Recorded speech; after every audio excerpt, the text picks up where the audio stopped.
Si vous êtes diabétique, votre médecin vous a sûrement conseillé plus d'exercice, moins de glucides et parfois des médicaments pour contrôler votre glycémie. Vous ont-ils dit que l'alcool peut aussi réduire la glycémie? C'est vrai, je ne plaisante pas. En fait, j'ai découvert des moyens encore plus surprenants de réduire la glycémie. Donc, dans cette vidéo, je vais expliquer ce que sont ces choses, à quel point chacune est efficace et si elles sont sûres pour une utilisation à long terme. Et croyez-moi, vous allez adorer la dernière. Ça a changé la donne pour moi. Allons-y, maintenant. Vous vous demandez peut-être, Tom, où as-tu trouvé ces choses inattendues qui font baisser ta glycémie? Eh bien, j'ai découvert un article d'un gars appelé Adam Brown. Et dans cet article, il résume les facteurs qui influencent notre glycémie. Ces facteurs proviennent de recherches scientifiques, de conversations avec des experts et de son expérience personnelle de 18 ans avec le diabète. Maintenant, je gère mon diabète depuis 2 fois plus longtemps que ça. Je porte un capteur de glucose en continu depuis 60 000 heures. Et j'ai vécu chacun de ces facteurs qu'il décrit ici, à l'exception d'un seul, le cycle menstruel. Quoi qu'il en soit, Adam a entièrement raison. Plongeons dans le sujet et voyons ce que j'ai appris dans cet article, à commencer par la première surprise qui fait baisser la glycémie, le moment des repas.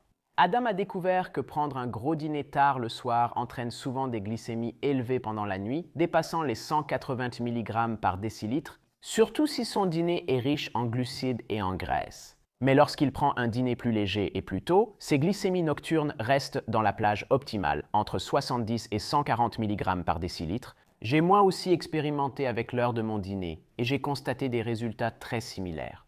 C'est pourquoi j'essaie généralement de dîner avant 19 h et de limiter au maximum les grignotages tard le soir. Mon dîner habituel se compose principalement d'aliments complets, riches à la fois en protéines et en fibres, mais il m'arrive aussi d'ajouter des glucides complexes et des graisses saines. Voici des aliments bénéfiques pour la glycémie que je prends souvent au dîner. Légumes, légumineuses, céréales complètes, viande maigre, œufs et bonne graisse. Prendre un dîner léger et tôt fonctionne vraiment. C'est quelque chose qui peut être mis en place très facilement et qui fonctionne sur le long terme, donc j'approuve. Ensuite, numéro 9, parlons de l'alcool maintenant, avant de vous dire si c'est une bonne idée de boire de l'alcool ou non. Pour faire baisser votre glycémie, parlons de la mécanique. Comment l'alcool peut faire baisser la glycémie, comme Adam le décrit dans son article? Normalement, votre foie libère du glucose dans votre circulation sanguine, mais lorsque vous buvez de l'alcool, le foie est occupé à décomposer l'alcool, ce qui réduit sa production de glucose. Cela peut entraîner une baisse du taux de sucre dans le sang pendant plusieurs heures après avoir bu, surtout si l'alcool a été consommé à jeun. Attention, de nombreuses boissons alcoolisées contiennent aussi des mélangeurs riches en glucides. Ceux-ci peuvent faire grimper la glycémie très rapidement. Alors devriez-vous boire de l'alcool pour faire baisser votre taux de sucre dans le sang? Eh bien, cela dépend vraiment de vous. Mais je ne peux pas vraiment l'approuver officiellement ici, car l'alcool a d'autres effets négatifs sur la santé dès que vous en abusez. Si vous buvez 1 ou 2 verres à une fête, je ne vous en tiendrai pas rigueur. Vérifiez juste votre glycémie plus souvent et agissez de façon responsable. Au fait, ma boisson préférée est le whisky, avec beaucoup de glaçons et du Coca Light. Mais ne le dites à personne, d'accord? Passons à la prochaine chose inattendue qui va faire baisser votre glycémie, la numéro 8, et celle-ci m'a vraiment surpris. Adam souligne que même de petits ajustements dans notre environnement peuvent avoir un impact significatif sur les choix que nous faisons. Et nos choix ont un impact direct sur notre glycémie, surtout lorsqu'ils sont liés à l'alimentation et au dosage de l'insuline. Il mentionne un ajustement, la taille des assiettes et des bols utilisés dans notre cuisine. Il affirme que la même quantité de nourriture paraît plus copieuse sur une petite assiette que sur une grande. Lorsque vous utilisez une assiette ou un bol plus petit, vous finissez par consommer moins de glucides et votre glycémie n'augmente pas autant. Pour être tout à fait honnête, je ne croyais pas vraiment que la taille de mon assiette pouvait avoir un tel impact, alors j'ai décidé de tester cela moi-même dans mon restaurant buffet préféré. J'ai fait cela pendant environ 2 ou 3 mois, mais j'ai remarqué que chaque fois que j'utilisais une assiette plus petite, je finissais vraiment par manger moins et même à payer moins. La portion plus petite me permettait d'estimer plus facilement la quantité de glucides dans ce repas et de doser mon insuline plus précisément. Alors, quelle taille votre assiette devrait-elle avoir? Eh bien, Adam recommande de passer à une assiette de 20 cm et de remplir la moitié de chaque assiette avec des légumes. Et je dois dire que lorsque j'ai suivi son conseil, ma glycémie dépassait presque jamais 1,40 g par litre, donc j'approuve. Passons à la prochaine astuce pour faire baisser la glycémie. Assez étonnamment, le numéro 7 est quelque chose que tout le monde peut faire. Ce n'est pas seulement simple, c'est en fait facile. J'adore ça. Adam a constaté que sa glycémie était la plus élevée les jours où il ne dormait pas assez. Il a remarqué que ces jours-là, il avait besoin de près de 25% d'insuline en plus et que sa glycémie était 21% plus variable. Maintenant, je n'ai pas mesuré cela aussi précisément que lui, mais je peux le confirmer. Chaque fois que je ne dors pas bien la nuit, ma glycémie est généralement élevée le lendemain et je vois beaucoup plus de pics, surtout après le petit déjeuner et les autres repas. Maintenant, ces résultats sont en accord avec de nombreuses études sur le diabète, qui ont constaté que le manque de sommeil entraîne non seulement une augmentation de la glycémie, mais aussi une résistance à l'insuline, une prise de poids, une augmentation de la consommation alimentaire et plus d'envie de glucides. Alors, que pouvons-nous faire à ce sujet? Eh bien, c'est assez simple. Dormez plus, j'essaie d'avoir au moins 7 heures par jour, mais 8 heures, c'est vraiment le chiffre optimal pour moi. J'approuve totalement ce conseil. Autre élément pouvant faire baisser la glycémie. La température extérieure. Adam cite une revue scientifique sur la régulation de la température corporelle chez les diabétiques. Cette revue résume de nombreuses recherches, y compris des preuves que l'exposition au froid peut améliorer la sensibilité à l'insuline chez les personnes atteintes de diabète de type 2. Je n'ai pas de diabète de type 2, mais de type 1. Mais d'après mon expérience, je peux confirmer que le froid fait généralement baisser ma glycémie, et beaucoup de mes amis vivant avec le diabète constatent la même chose. Adam note que cela pourrait être lié au fait que notre corps doit travailler plus dur pour rester au chaud lorsqu'il fait froid dehors, et que cela fait baisser la glycémie. J'approuve l'exposition au froid, c'est quelque chose que j'aime. En revanche, j'ai remarqué que la chaleur rend ma glycémie plus difficile à contrôler, et j'ai généralement besoin de plus d'insuline pour rester dans la plage optimale lorsqu'il fait chaud dehors. Mais ce qui est vraiment fascinant, c'est que certaines personnes vivant avec le diabète rapportent exactement le contraire. Ils disent que s'asseoir au soleil, prendre une douche chaude ou un bain chaud fait baisser leur glycémie. Et Adam fait référence à un article de blog du Dr Dickinson qui suggère que la dilatation des vaisseaux sanguins due à la chaleur pourrait être responsable de la baisse de leur glycémie. Que faire? Prendre une douche chaude ou s'asseoir au soleil? Chacun est différent. Ce qui marche pour moi ou Adam ne marche pas forcément pour vous. C'est pourquoi il est utile d'être curieux et d'expérimenter pour découvrir ce qui vous convient. Passons au numéro 5, et j'ai le sentiment que celui-ci sera controversé. De nombreuses personnes dans la communauté du diabète contrôlent bien leur glycémie grâce à un régime pauvre en glucides, et j'ai moi aussi testé ce régime. Ce régime a très bien fonctionné pour moi pendant de nombreuses années. Mais il y a quelque chose dans cet article qui m'a rappelé pourquoi un régime pauvre en glucides n'est pas durable pour moi sur le long terme. Sous régime pauvre en glucides, mon énergie venait surtout des graisses. Pourtant, comme Adam l'indique, ces aliments favorisent la résistance à l'insuline chez les diabétiques. On a souvent besoin de plus d'insuline pour couvrir la même quantité d'aliments riches en graisses par rapport à un repas similaire sans graisse, et c'est pareil pour les protéines. Adam sait que même un repas sans glucides, composé uniquement de protéines, nécessite de l'insuline pour compenser la hausse progressive de la glycémie liée aux protéines. Je l'ai confirmé moi-même. Les repas riches en graisses et protéines animales augmentent ma résistance à l'insuline, ce qui élève progressivement ma glycémie. Et c'est pourquoi la chose surprenante qui a facilité le contrôle de ma glycémie a été de consommer régulièrement plus de bons glucides. Plus j'ajoute de bons glucides à mon plan alimentaire, plus je deviens sensible à l'insuline, et moins j'ai besoin d'insuline pour couvrir ces glucides. C'est contre-intuitif, mais ça fonctionne. Mais il y a un piège. Les glucides dont je parle ne sont pas n'importe quels glucides. Cela ne fonctionnera probablement pas avec du pain blanc, du riz blanc, des pâtes ou tout autre glucide très transformé, parce que je parle des glucides qui ne sont pas transformés. Des céréales complètes, des légumineuses, des légumes féculents, des fruits, des choses comme ça.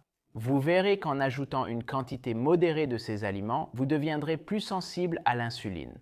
Votre glycémie va diminuer avec le temps et il sera plus facile d'avoir un bon contrôle. Maintenant, si vous hésitez à commencer à manger plus de glucides, je comprends tout à fait.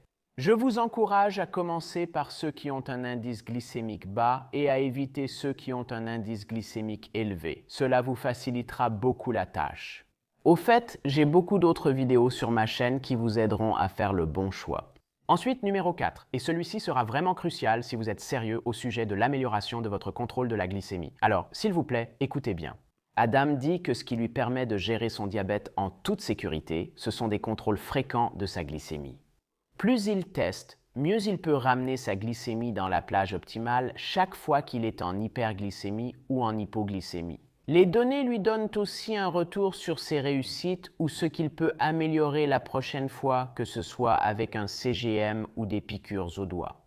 Des études montrent que des tests plus fréquents entraînent une HbA1c plus basse et une plage de temps plus élevée, qui sont les indicateurs typiques d'un bon contrôle. Même si je suis d'accord avec Adam et ses études, je veux ajouter quelque chose que je trouve très important.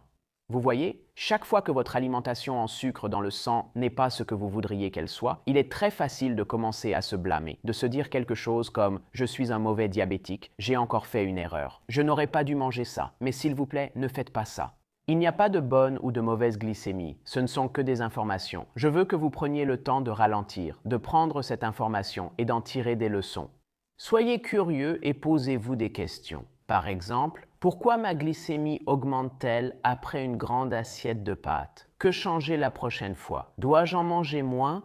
Aller marcher après le dîner, prendre plus d'insuline, faire une sauce différente, acheter une autre marque de pâtes, prendre mon insuline plus tôt. Le but des contrôles fréquents de la glycémie est de comprendre votre corps et de prendre de meilleures décisions, pas de vous culpabiliser. Passons à la prochaine chose inattendue qui peut faire baisser votre glycémie, le moment de la journée. Adam a constaté que l'exercice du matin fait moins baisser sa glycémie que l'exercice de l'après-midi ou du soir, probablement en raison d'une résistance à l'insuline plus élevée le matin. C'est pareil pour moi. Le matin, je suis plus résistant à l'insuline. Un gros petit déjeuner riche en glucides fait plus monter ma glycémie qu'un gros dîner similaire. Vous allez peut-être me dire « D'accord Tom, c'est bien, mais qu'est-ce que je fais de cette information? Comment cela va-t-il m'aider à faire baisser ma glycémie ?» Eh bien, laissez-moi vous dire ce que je fais avec cette information, et cela pourrait vous inspirer. J'ai constaté qu'être plus actif le matin m'aide à équilibrer ces glycémies récalcitrantes. Je me gare à quelques pâtés de maison de mon bureau, puis je marche et prends les escaliers au lieu de l'ascenseur. J'ai aussi commencé à manger moins le matin, ce qui maintient ma glycémie plus stable le matin. En revanche, l'après-midi, quand ma glycémie a tendance à être plus basse, je ne fais pas autant d'activité physique. Je sais que l'après-midi est le meilleur moment pour m'offrir une glace en douce. Une autre chose que je fais, c'est que j'injecte un peu plus d'insuline pour la même quantité de glucides le matin par rapport à l'après-midi. J'utilise un ratio insuline-glucides plus bas et cela m'aide à garder ma glycémie pratiquement stable toute la journée. Donc je suis d'accord avec Adam sur ce point aussi. L'heure de la journée compte vraiment maintenant. Ta journée peut être différente de la mienne, mais quand tu vérifies ta glycémie fréquemment, vois le point précédent. Tu pourrais être capable de repérer des tendances et d'apporter ces petits ajustements. Cela mènera à de grands pics et à un bon contrôle de ta glycémie pour toi. Ensuite, le deuxième point concerne un aspect rarement associé à la glycémie, les relations familiales et la pression sociale. Dans son article, Adam fait référence à un psychologue qui a trouvé un lien entre le diabète, la détresse et les résultats de la glycémie. Elle affirme que des niveaux élevés de conflits familiaux sont souvent liés à des taux de glycémie et de HbA1c plus élevés chez les personnes atteintes de diabète. Et je l'ai moi-même constaté lors de périodes familiales difficiles. Mon niveau de stress augmente et ma glycémie grimpe en flèche. Je suis d'accord avec ce point, mais je voudrais aussi expliquer comment je gère ces situations. J'ai constaté qu'à long terme, il vaut la peine de passer plus de temps avec les membres de ma famille et de travailler sur ces relations pour favoriser une bonne ambiance. Bien sûr, cela peut parfois être stressant, mais j'ai compris qu'être présent et attentif dans ces moments-là m'a vraiment aidé à réduire le stress aujourd'hui. Adam mentionne également que les pressions sociales peuvent influencer nos décisions. Par exemple, d'habitude, je mange un déjeuner équilibré et sain, mais quand je suis invité chez ma tante qui prépare des lasagnes et une tarte aux pommes, je dois un peu manger une grande assiette pour lui faire plaisir. Évidemment, ce genre de repas sera beaucoup plus difficile à gérer du point de vue de la glycémie. Mais vous savez quoi? Je donne la priorité à ma glycémie 99% du temps. Je peux donc manger de la tarte aux pommes occasionnellement. Comme je l'ai dit dans mes vidéos précédentes, il existe de nombreuses stratégies pour contrôler votre glycémie en consommant ces aliments malsains. Donc, si vous n'avez pas vu mes vidéos précédentes, abonnez-vous et regardez-les dès maintenant avant que je n'arrive à la première chose sur ma liste. Si vous voulez me poser des questions, le meilleur endroit pour le faire est mon Patreon. Je réponds à chaque message de mes abonnés sur Patreon et vous pouvez aussi accéder à du contenu bonus et à des appels communautaires. Les places dans mon groupe Patreon sont limitées, mais j'ai vérifié aujourd'hui et il nous reste encore quelques places, alors allez-y et rejoignez-nous tant que c'est possible. Mais passons maintenant à la première chose sur ma liste. Celle-ci a un impact tellement profond sur ma gestion globale de la glycémie. Et je dois admettre que je n'avais aucune idée de l'importance de cette chose avant de commencer à le faire régulièrement. Si vous vivez avec le diabète et que vous prenez un médicament, vous savez probablement que la dose du médicament que vous prenez est très importante car elle a un impact direct sur votre glycémie. Souvent, une dose plus forte de médicaments réduit plus la glycémie, mais de nombreuses personnes diabétiques, ainsi que certains professionnels de santé, l'ignorent. Le moment où vous prenez votre médicament peut aussi être crucial. Comme Adam le souligne dans son article, prendre de l'insuline à action rapide comme Humalog ou Novolog 20 minutes avant un repas est idéal pour lui. Chaque fois qu'il accorde ces 20 minutes supplémentaires pour laisser l'insuline agir, cela entraîne une élévation moins importante de sa glycémie par rapport au moment où il commence à manger immédiatement. Personnellement, j'utilise de l'insuline à action rapide, donc j'ai généralement seulement besoin d'attendre 10 à 15 minutes, mais je suis tout à fait d'accord avec le point de vue d'Adam. Je sais que chaque fois que j'injecte mon insuline, je n'attends pas, je mange tout de suite, ma glycémie monte en flèche. Et ça m'arrivait souvent quand j'étais jeune et stupide. Au fait, Adam sait aussi que le moment où l'on prend de nombreux médicaments contre le diabète de type 2 compte beaucoup. Certains peuvent être pris à n'importe quel moment de la journée, tandis que d'autres, comme la metformine, sont de préférence pris pendant les repas. Gardez à l'esprit que le meilleur moment pour prendre votre médicament peut différer du mien. Cela dépend du type de repas que vous mangez, du type d'insuline que vous utilisez et de nombreux autres facteurs. Mais voilà, j'ai créé une liste de 30 soi-disant astuces pour la glycémie que j'utilise pour garder ma glycémie sous contrôle. Je ne vais pas aborder ces 30 astuces aujourd'hui, mais si vous voulez savoir ce qu'elles sont, il vous suffit de cliquer sur cette vidéo et de la regarder ensuite. Je vous garantis que ces astuces feront passer votre gestion de la glycémie au niveau supérieur. Alors, on se retrouve dans cette vidéo. Ciao!